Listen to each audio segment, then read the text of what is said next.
Hey, this is Comic Picks by the Glick, and I'm your host, Jason Glick.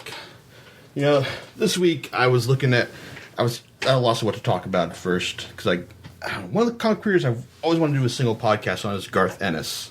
And I've really actually gone over a lot of his signature series in previous podcasts, like Preacher and his run on Punisher. Yeah, but there's one other series he's done, probably one that people like the most, that I haven't talked about yet. This is called Hitman, a series he did with John McCree for 60 issues, plus assorted one-shots and miniseries back in the late 90s, early aughts. Okay, Hitman is the story of Tommy Monahan. He's a superpowered hitman who's got powers of telepathy and X-ray vision. Great things for a hitman to have, so he can look through the walls to see who's coming to get him and read the minds of people who are trying to kill him. Now, what sets Hitman apart from his other series is that it's set specifically in the DC universe, so which means he can interact with all sorts of intricate people like Batman, Catwoman, and Etrigan the Demon. But really, but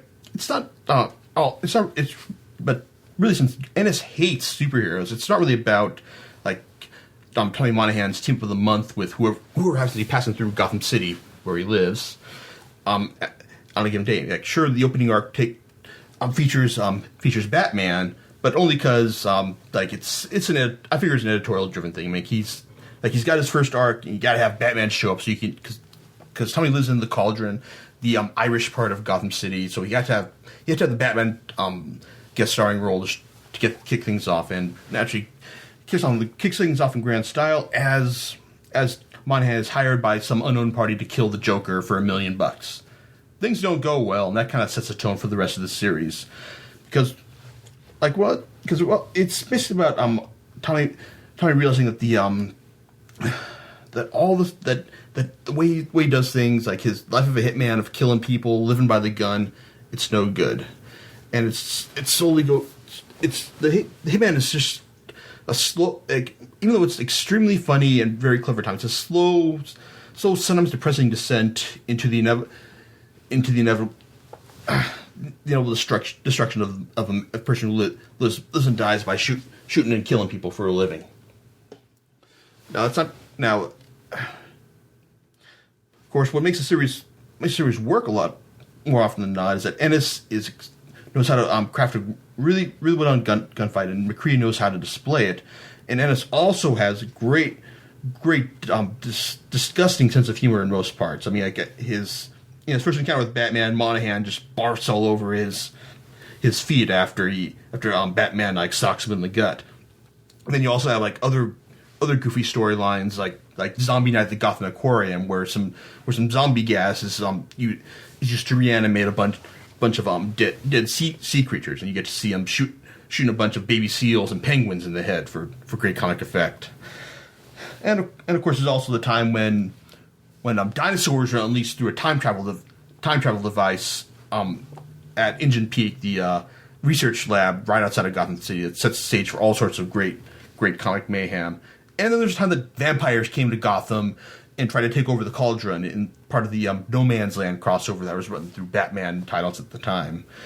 It's great. It's great fun. And really, it's it's all the goofy stuff serves as a counterpoint to all the serious stuff, like when Tommy goes face to face with the with world's deadliest hitman Johnny Navarone, and winds up losing one of his best friends in the process, and also the time when Tommy winds up coming face to face with his dad, who he never knew, or the slow and inevitable deaths of all of his friends, and even his, well, I'm not going to say who, the major death later on in the series, but that's the thing with the reason I don't like Hitman as much as his other stuff. For me, it's if you're going to buy one Garth Ennis series, it's got to be Preacher. But between Hitman and Preacher, you've read a lot of what Ennis already has to say, and a lot of stuff I've read of Ennis afterwards. I mean, it's kind of him repackaging a lot of the stuff, usually to great effect. Other times, just to pay the bills. But with Hitman, though, I mean, Ennis, the tone varies sharply from story to story at times. I mean, you'll get a good goofy story, like with the Zombie at the Gotham Aquarium, and they'll be followed up with something like something later on with like Tommy going to Ireland to find out about his dad, who was just like an utter bastard. And, like, it just varies wildly. Like the tone just get like the problems with the tone just get bigger and bigger, greater and greater, like between the goofy and the serious as the series goes on. My favorite Hitman stories are the ones that just manage to balance humor and comedy. My favorite Hitman stories are the ones that manage to balance humor and comedy, like naturally, like with the Ace of Killer story, where Tommy winds up fighting against a demon from hell that's sent to kill him, and he winds up having to team up with Catwoman and Jason Blood, the human host of the demon, and it's a great perfectly paced escalation of carnage. It basically ends with everyone holding up in a church to try and hold off this demon that's come to get them, and also them trying to make a bargain with Etrigan, which never ever ends well. And also Tommy's Heroes, which basically has Tommy and his crew going to the fictional country of Tananda to help out a group called Third World Aid from a country that's ruled by a dictator and is currently fighting a civil war against a drug lord. As they get there, though, they find out that the situation that trying to choose between who to support, a dictator and a drug lord, much harder than it seems. Yeah, but overall, I mean, it's like the series is definitely a lot of fun, and it's like even though I complain about like it being too serious at times, I'm not saying these serious stories are bad. They're still really well done, but you get the feeling that a lot of that when the series is starting out, you want like a lot of like good goofy over the top action stuff. And you kind of like you're not really expecting like a lot of the serious stuff to take in, but that's just me. It's like a lot of other people like it, but for me though, Hitman is always gonna be second to Preacher and Garth Ennis' canon. Yeah, but that's not all the stuff that he did with it, because a couple of years later, Ennis came back with the series for a Hitman JLA crossover. And it's definitely one of the better stories. I mean, it's not quite up there with the best of them, but it's fun because it basically has the parasites that gave Tommy his powers coming back, being located on a shuttle and taking it over, and then them and the shuttle finding its way into Justice League airspace on the moon. So naturally, and then you get Tommy Batman has to bring Tommy to the Justice League Watchtower to look to experiment on his alien parasite driven blood to find out what they're up against. Of course, this also draws on a previous issue of Hitman where Tommy met up with Superman on the top of a roof, and you find out he talked to Superman about the problems he was having, how Superman failed to save this one guy's life. While he saved the shuttle, but he couldn't save the one guy who had fallen between the planks at the time. And that was a great issue, and it plays off that because as Batman is like grilling Green Lantern for teaming up with Tommy in a previous episode, Superman walks on and says, "Hey Tommy, how you doing?" And Batman's like, "What? He's a killer! How could you team up with him like that?" And it's fun because it plays off against like the more the moral the moral standards of the Justice League versus Tommy Monahan, because while the parasites find a way to telepathically shut off all the superheroes' superpowers, it then falls to like the one superpowered person, well, because after Batman gets sacked with one of the parasites, to find a way to solve all these problems. Naturally, that leads to Tommy killing everything on all the parasites on the satellite and their human hosts, which doesn't sit well with the Justice League at all.